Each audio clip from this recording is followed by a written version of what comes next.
Hello, you're watching Press Corner. I'm Anna Kalczyńska. This is our current events program. And today I'm joined with our colleagues in the media here in Warsaw, TVP World. On the corner, we enjoy presenting diverse opinion, diverse events from various vantage points, letting our audience reach their own conclusions. And today I'm joined with Bogusław Hrabota, editor-in-chief Rzeczpospolita, Jacek Żakowski, Polityka and Collegium Civitas, columnist, and Jakub Biernat, journalist from Belsat. Good morning, gentlemen. So let's start our discussion with past week seeing a significant rise in global tensions over the Ukraine, of course. And the Biden administration has backed the use of long-range missiles on military targets inside Russia, and President Putin unleashed a new hypersonic missile, claiming it was unstoppable. So in this new heightened state, what are the possible scenarios? Let's take a look. Volodymyr Zelensky addresses the United Nations General Assembly, using the world stage to call for an end to Russia's war against his country. His victory plan, first presented to President Joe Biden and then European leaders, aims to end the war by the close of next year. It includes an invitation to join NATO, strengthen deterrence, commitments on Ukraine's natural resources, and the faster supply of Western weapons, with no restrictions on their use. That wish was granted this week by Biden's outgoing administration, with US ATACMS missiles thought to have been used to attack an ammunition depot in Russia's Bryansk region. The UK has also allowed its long-range Storm Shadow weapons to hit Russian positions. They're believed to have been deployed in this attack on a Russian army command post in the town of Mariino. Russia replied by launching a new hypersonic intermediate-range ballistic missile at Ukraine's Dnipro. The Kremlin claims its new Oreshnik is unstoppable, traveling at 10 times the speed of sound with a range of 5,000 kilometers.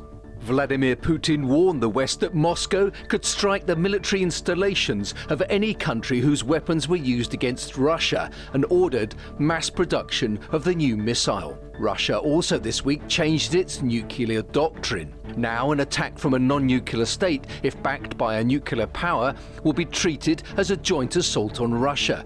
The rule change means a large attack on Russia with conventional weapons could place Ukrainians in the firing line for the Kremlin's new, lower criteria for nuclear response. US and German intelligence reportedly earlier this year foiled a Kremlin plot to kill several European defense industry executives, including a plan to kill the Rheinmetall CEO Armin Paperger. European officials fear Russia could ramp up its hybrid attacks on Ukraine's allies by expanding its campaign of arson, sabotage and assassination attempts. Poland's Prime Minister warned that a global conflict is serious and real, and that the war in Ukraine has entered a decisive stage. US President-elect Donald Trump has pledged to end the war, but what that means for Ukraine is not yet known. Trump's pick for US ambassador to NATO may offer Kyiv some hope, though. Matthew Whitaker has argued for substantial military aid to Ukraine, saying that if Russia is not stopped, Putin's next victim could be Poland.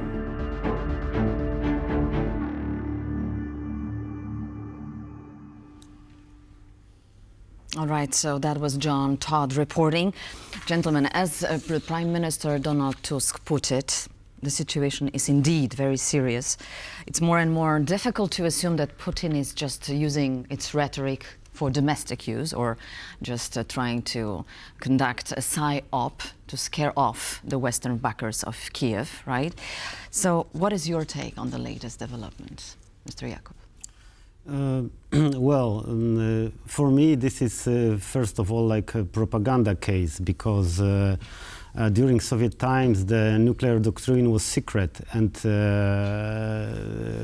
within Putin regime, it became a tool of propaganda of scared West in front of this global superpower as Russia wants to be. And of course, we saw element of escalation, I mean, using of this rocket that hit Dnipro. But from the other side, it's not crossing the red line of nuclear warfare. So from this point of view, is just a normal answer of Russia towards the fact that West, at least too late, decided to let Ukraine using long-range tactical missiles against targets in Russia. So I would see it in this view that Russian propaganda, of course, starts to showing, a map of Europe with nuclear hits, and so on and so on. But I don't think that they are able to do it because countries like China and India definitely don't want Russia to use nuclear weapons. Jacek? Well, I would say this is not our problem, what Putin is saying. Our problem is what we are doing. And what I see is decreasing will of supporting Ukraine across the Western world, including US, of course, but also in Europe. And even in Poland, we feel some of, tiring emotions towards Ukraine. And well, for a long time, it was an important threat to Russia in these long-range missiles, which were not deployed, but were deployable. And what happened now is Ukraine started using this stuff ineffectively. The Americans let them, and Brits let them to use it, and nothing changed in the war theater. So this is very, very important, and I think this is a danger moment, because Putin has many new weapons on his disposal. Ukrainians don't. And we have ahead, we'll probably speak later, we have Donald Trump in a very short time taking power in the United States. So this factors means,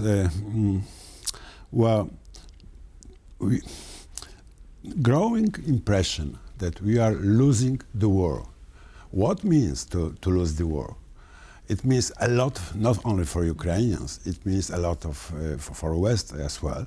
And there are predictions like 4 million Ukrainians trying to get into European Union in during coming winter. Absolutely. So this is really the crucial moment, in my opinion. Many things are happening in the meantime, right? Donald Trump talking to Mark Rutte in Florida, Jean-Noël Barrot, who does not rule out a possibility of deploying NATO soldiers to Ukraine. Many things really happen. When I hear Donald Tusk saying that this is the decisive moment, I would like to see some hope, but this is my optimistic approach, right? Decisive in the meaning that something has to change. This is the point of changing things. So how do you see it? We cannot predict future, but I think that we are coming to the ceasefire time. And majority of also American analysts that I was speaking with, they told that 25 will be definitely the breakdown in this war, and possibly because of the Donald Trump promise of negotiations started just after he comes to the White House. I think that the ceasefire is just watchable now.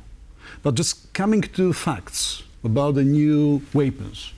First of all, we have no idea completely what is the version of ATACMS missiles. What is the real range, because there are different versions of ATACMS missiles. The long range and the middle range. And probably Americans decided to let Ukrainians use the shorter version, not just to kill Russian cities, but to attack bases, military targets, and these rockets were used in such a way just to distract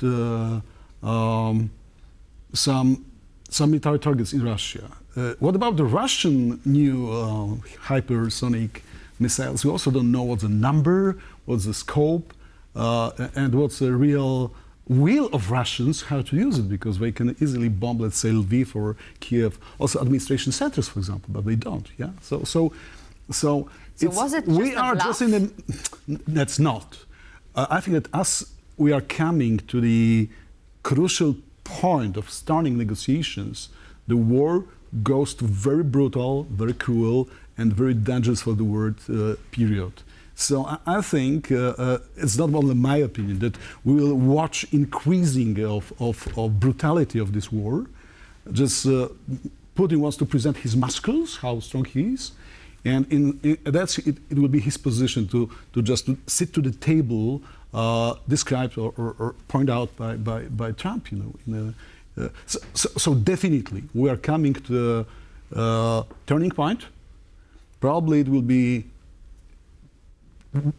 spring 25, and this period between the end of Biden's administration and the beginning of Trump is very difficult and very risky for the world. But I agree with colleague that Putin works on a political level.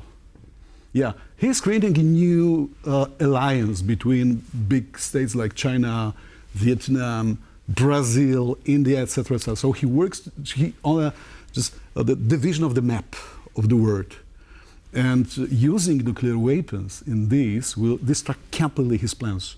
No one in the world, especially Beijing, will accept the usage even of tactical nuclear weapons in this war. So from my point of view, the threat of nuclear destruction is far, far away. Mm-hmm. Okay, so we're talking globally, but now let's take a point of view of Poland.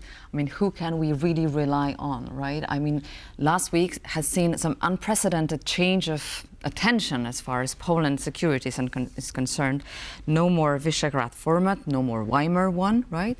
It's rather the Scandinavian and the Baltics right now. So Donald Tusk is a guest of honor invited next week to Sweden, where he's about to take part in a new format of those countries.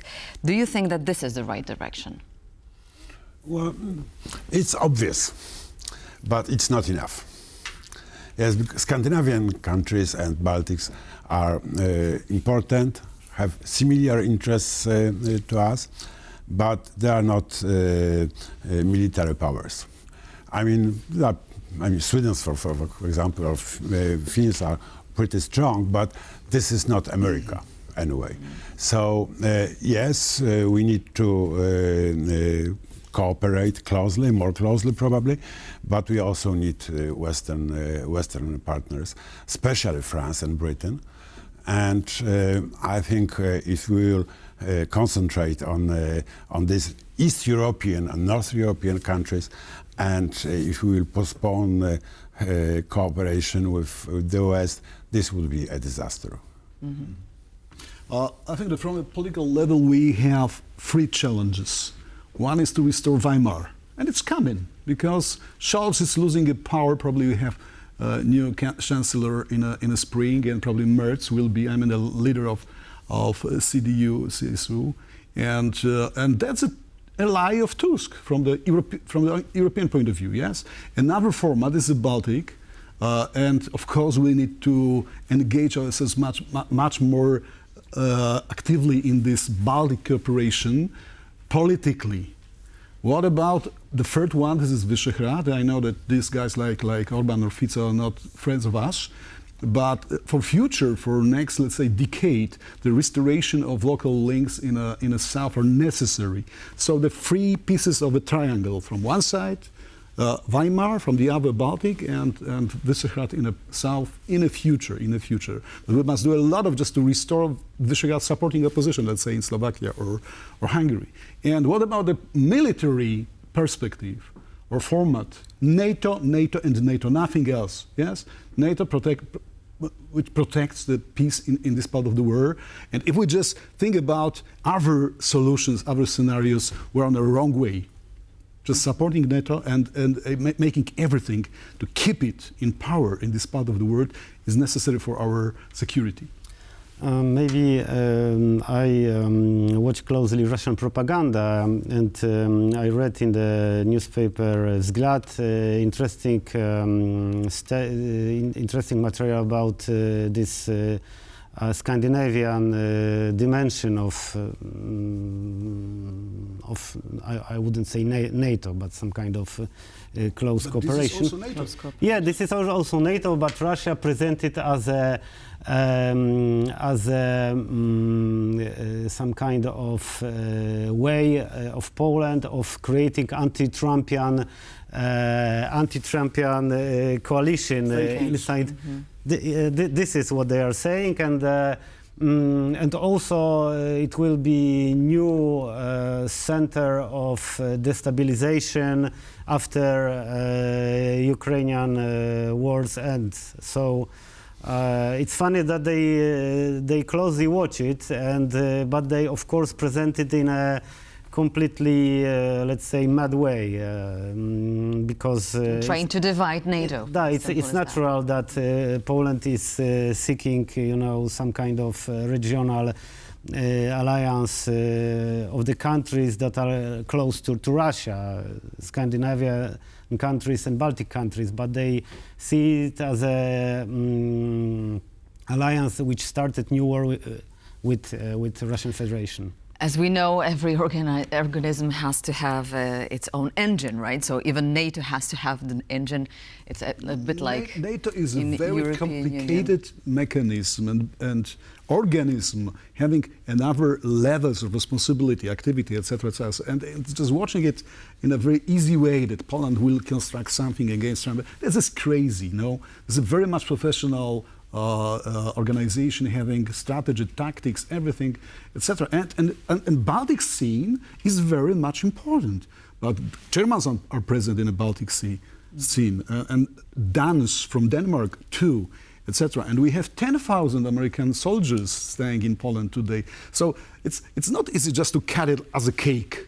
Yes, this is really a very professional organism, and the Russians know it. The problem is how we discuss within NATO the major problem, which is Ukraine. In NATO. And yes, within NATO. And it was a custom that what Americans used to say, it was the NATO position. Apart from French politicians who were always on site. Are we ready?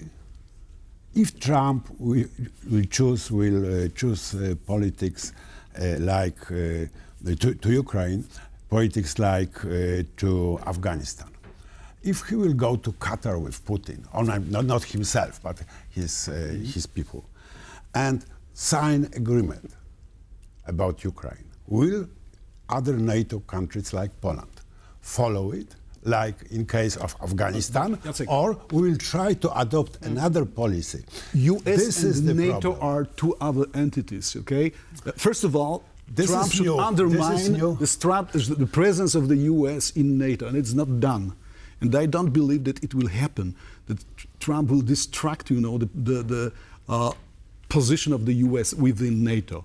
So, of course, it's possible, everything can happen, yeah? But today I see no signs of Trump withdrawing American forces and presence from NATO. Not from NATO, but support for Ukraine. Yeah, if he will withdraw American support for Ukraine, will we withdraw this support as well? Or will we try to adopt our own policies? If NATO stays, because these are, bilateral relations, yes? If NATO stays, and let's say Germany, Britain, and France will deliver weapons, Poland will do the same. Yeah? If we have. Yeah. Absolutely. I mean, what we see, as Jakub rightly pointed out, Russia is trying to play on the divisions within NATO, and rightly so, because they really are. But remember, they do exist. About withdrawing from Afghanistan, we learned from the press. We're not the part of negotiations in Qatar. It wasn't a NATO operation, Afghanistan. Keep in mind, Iraq was, but not Afghanistan. It was American and allies, not NATO operation. Opposite. Afghanistan was NATO operation with NATO armies from Denmark, Poland, and so on. Allies. Not allies. Yeah. Nice. Gentlemen, the diplomatic efforts continue, but we need to change topic right now. Let's hope we're not like this frog boiled meanwhile, focusing on our own domestic problems, but we're in the middle of preparations for the presidential campaign. And as we know, Poland ruling centric civic coalition has selected their mayor of Warsaw, Rafał Trzaskowski, as its candidate for the next presidential race. The candidate picked by the opposition Law and Justice is still to be announced, as it happens today. Cheers of support for Rafał Trzaskowski as the Warsaw mayor clinches the presidential nomination for Poland's ruling centrist civic coalition. The 52-year-old defeated his only rival, Radosław Sikorski, the foreign minister, by securing 74% of the primary vote. The ballot was carried out on Friday, with over 25,000 civic coalition members eligible to vote, and the result was announced on Saturday by the coalition leader, Prime Minister Donald Tusk. Poland chooses its next president in 2025, when incumbent Andrzej Duda comes to the end of the two-term limit. In the 2020 presidential election, Trzaskowski lost by a small percentage of votes to Duda, an ally of the former ruling party, the socially conservative Law and Justice. In 2025, Trzaskowski's main contender will be a Law and Justice candidate who's yet to be named. The right-wing opposition party has already said its presidential candidate will be non-partisan, hinting that it will plumb for a contender untarnished by a series of controversies during the grouping's time in power. Karol Nawrocki, head of the state-run Institute of National Remembrance, is widely seen as a potential Law and Justice candidate for president. The Speaker of Parliament, Szymon Hołownia, has announced he plans to run in the elections as an independent candidate. The date for the presidential election has not been set, but the first round is expected in May, with a potential runoff 2 weeks later if no candidate secures an outright majority. That was John Todd reporting with a small disclaimer, because Law and Justice just said that Karol Nawrocki will be an independent candidate, backed by Law and Justice, not there. All right, 74% votes for Rafał Trzaskowski. Doesn't it surprise you after all? No surprise. From one point of view, I'm really worried that Sikorski was not not enough power to be a really co-candidate, because he was a kind of a green leaf of democracy in Platforma Obywatelska, because Trzaskowski had all assets from the very beginning, and all experts know it. So party supported Trzaskowski much before the competition rose. So final result is not surprising. Trzaskowski will be a candidate. He will be a good candidate, although I find Sikorski, after the big change that happened after 15th of October last year, really as a very serious politician, maybe better even for international games than Trzaskowski. But finally, Trzaskowski is a candidate. What about Nawrocki? He's still not an official, formal candidate of peace. And it was obvious for us also that he will be a candidate. Why? Because of the voting expectations. And I had such a news from inside of Peace a week ago, that in future elections, the electorate of Konfederacja will never support any member of the Morawiecki government, including Czarnek and others. So Nawrocki is the only person that can join together a very loyal electorate of Peace that will vote for anybody, even for a donkey. Yeah? And from the other side, also part of electorate of Konfederacja, and maybe a bit of a center. He's not engaged, he's not, blood hands in the sense of being a member of Morawiecki government. So, but from my point of view, he's not recognizable enough just to be really a competitor for Trzaskowski. That could be the latest stage of the elections, right? This duel between Trzaskowski and Sikorski. Instead, we had a pre-election campaign with those candidates running. But do you think, Jacek, that with the times that really changed, is it possible to elect a non-experienced politician like Karol Nawrocki? Everything is possible in this time. I mean, people are voting against, not for. So they vote against Trzaskowski, or they would vote against Sikorski, not for Nawrocki. If they vote against, then even very weak candidate can win, because it's even an advantage.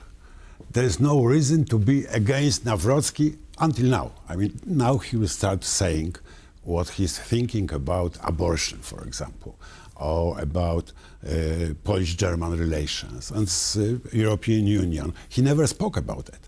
So reasons to vote against Nawrocki will perhaps appear, but they don't exist now. That's why he has some chances. But I believe Poland is now in a position looking for a more modern candidate, more modern policy than this offered by major parties like Law and Order or Civic Platform. So I think the society will rather choose Trzaskowski. Mm-hmm. Aren't you surprised with the loss of such a significant loss? Yes, because he lost like 10% comparing to what he gained against President Komorowski 10 years ago. Mm-hmm. So this is a big loss. Why he lost? This is a big question. Perhaps because Trzaskowski is better candidate than Komorowski, perhaps, especially for a younger generation. And the other answer would be because Sikorski is so old-fashioned. He's 20th century politician with his neoconservative vision, with his addiction to power politics, not to these compromises which are so popular, especially in younger generation. He is supposed to be a leader for new times that are ahead of us. But he seemed to consider that new times are old times, but more. Mm-hmm. They are not. All right. Okay, gentlemen, third topic now, significant rise of tensions over the wars in Ukraine, also in another facet. Four countries of NATO, Germany, Finland, Lithuania and Sweden, have launched an investigation after 2 underwater communication cables were severed. And it is believed by many that it was a sabotage operation.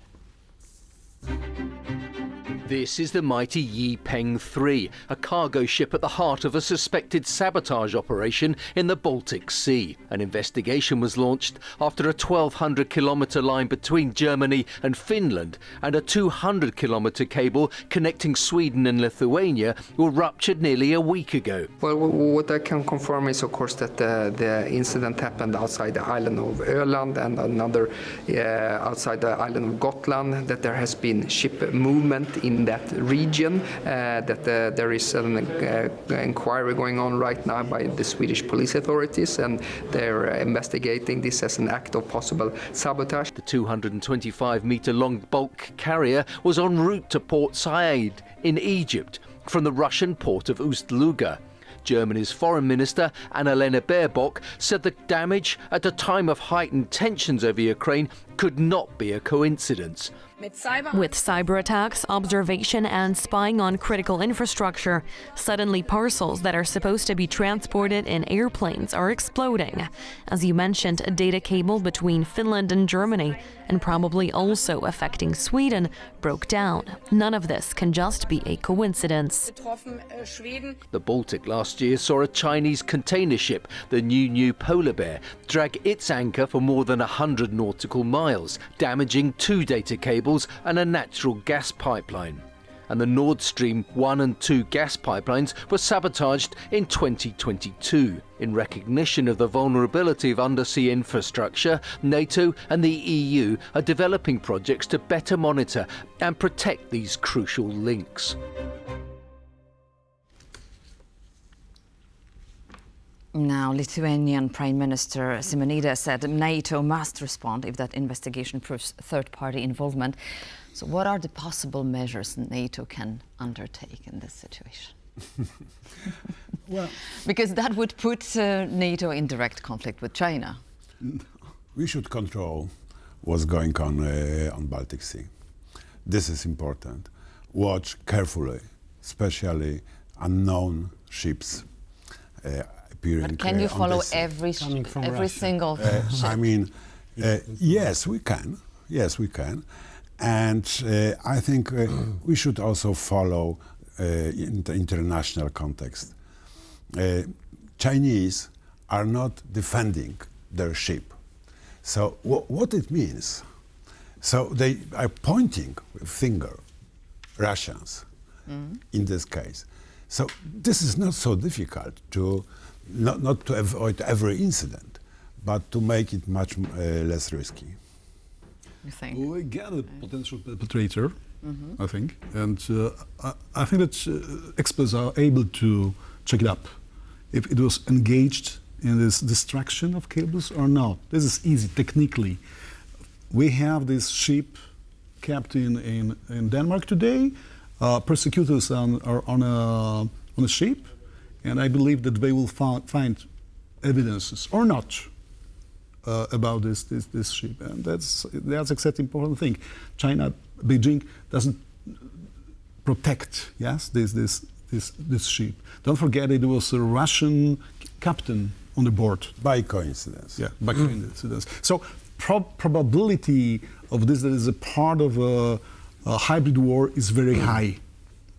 What can we do now? This is a matter of just to suit them. I mean, the armator of this ship to the court for destruction, nothing more, because it's not a hot war. Yeah, that's a problem with war never break out from one day to another. It's the biggest problem with hybrid war, that it's not hot war. So you find distractions, changes, even people who are perpetrators, but they are not a part of the military organizations of the East or West, etc., etc. So it's very difficult to fight. What about the Poles? I know that we have a special operation under the name of Gulf in our part of the sea, that Polish military ships and cruisers are just watching what's happening, and we have a kind of electronic shadow over our aquen of Baltic Sea. And that's what we can do. Well, thanks God for NATO. Baltic Sea is almost Mare Nostrum. I mean, it's the coast of the sea is within the countries of NATO, which is very good because except two big bases, not only also Narva. Yeah, I mean, yes, to Petersburg, you have a very solid Russian base. I'm telling almost.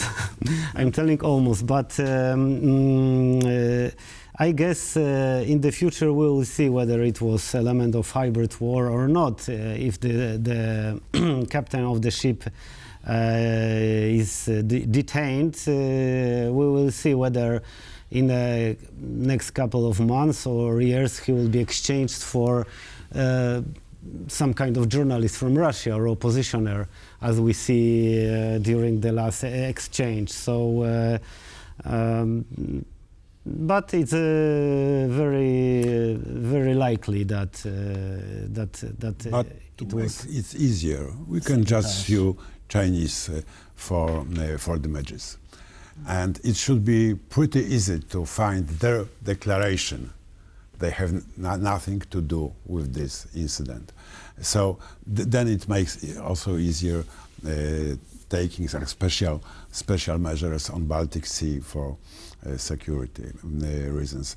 I think we can, with Chinese support, we can adopt these new measures much easier. There was one important information that came from the Biden administration this September, that Russians are working on a very special task force just focusing on infrastructure in Europe, also in the sea. There is a number of people, soldiers in fact, who are trained in undersea operations. And it was, official notice coming from the States. So now we see results, probably, and we can expect much more of them. So Baltic Sea is a crucial sea for Baltic and NATO operations. And the net of cables, ropes, etc., is really great. So it's easy to attack. It's easy to attack. We also have seen this situation in Great Britain, cables, right? Yes. Near their ships as well, the drones trying to gather information. So we're absolutely in the middle of hybrid war. And as I said before, wars never break out from one day to another. But are we, the West, in denial that we are really in the middle of a process here? Very heavily. We try to deny, of course, because if we don't, we would have to change our way of life deeply. Nobody wants it, of course. But what we should expect from our politicians also in Poland is to take this new situation very seriously, not verbally, but in action. Are we ready? I don't want to scare anybody, but with the Scandinavian countries issuing leaflets for their societies, and because it's a very anything. Peaceful society, they have no idea of the war in their mind, and we have another situation. But possibly, maybe our government should also make not only some preparations on a military level, because it's done. New operations are on, yes, and patrolling borders from the sky and from the sea, it's really 100% now. No question about it. We are in an urgent. But what about citizens? What about people? We are far away from real alert. And maybe what would be such a point of alert, according to you? What should be the last resort?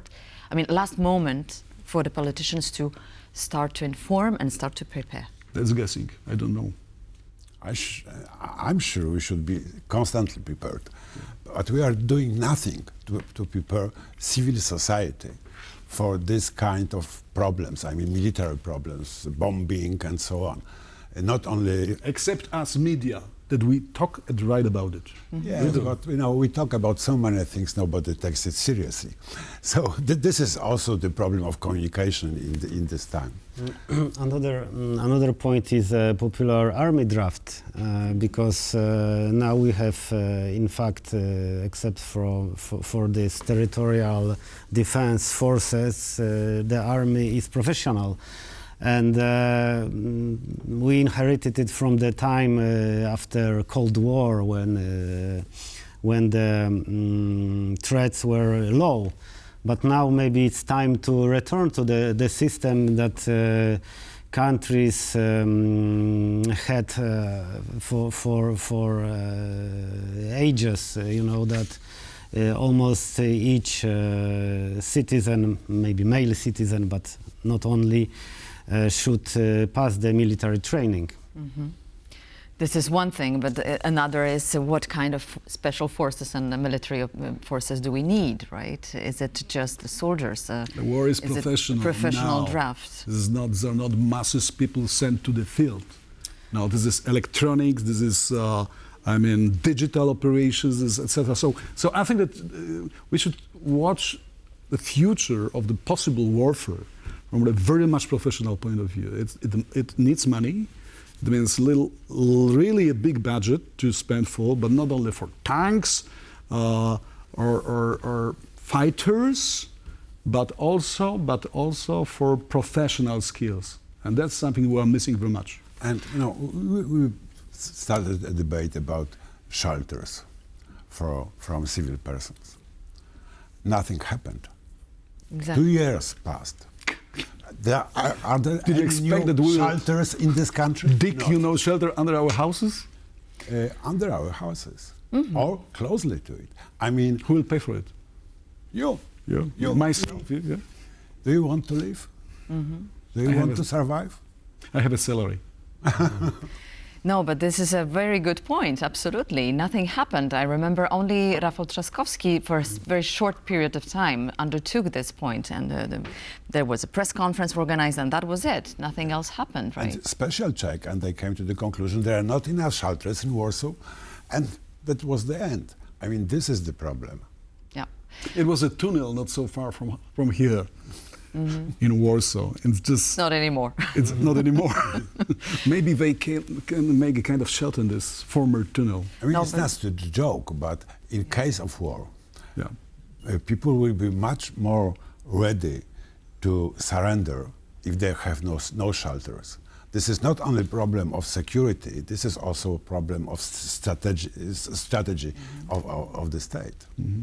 Do you think so that we are in a sleeping mode, and the Minister for Defense should do a right move to start something like at least a communication strategy? As far as I know, there are serious plans for future, but maybe that's not the best moment to present it. But definitely, I mean, the defense even will be, I mean, a main point. I mean, European and national defense from different angles will be the main point of Polish presidency in European Union. So security is #1 point in our agenda. Yes, let's translate it into activities. Yes. Yes, and we can closely watch the Ukrainian case. You know, they have a lot of experience, of course, bad experience, but at least we can learn from it. Gentlemen, the Polish presidency starts 1st of January 2025. It's going to be a very warm year with Polish new president and many events upcoming. So thank you very much for this discussion. Let's just put a point right here, and that concludes this edition of Press Corner. Thank you very much for watching. Good to be here. Thank you very much. Thank you. See you next time. You're welcome. Thank you. See you next week.